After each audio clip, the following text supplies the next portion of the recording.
Alam mo yung feeling na gusto mo bumili pero di mo sure kung afford mo? Kasi same. I tried budgeting apps before pero ang complicated. And honestly, nakakatamad siyang gamitin. Then I found this app. Sobrang simple lang niya. Para siyang envelope budgeting if you're familiar with that, pero digital. You can access it on your phone, then sync it on any devices you're using. Sobrang dali lang niyang gamitin.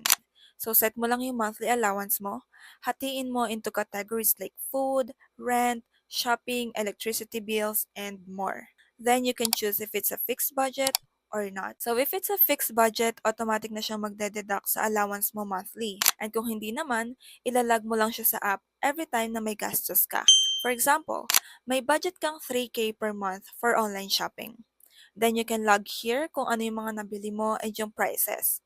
Then makikita mo kung magkano na lang yung natitira na pwede mo pang gastusin. And if ever na sumobra ka sa allotted budget mo, magno-notify yan sa'yo. Ang maganda rito, every time nagagastos ka, makikita mo kung may budget ka pa.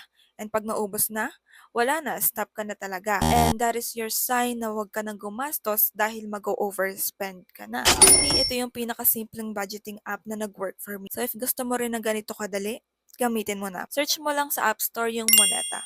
Surely the future you will thank you.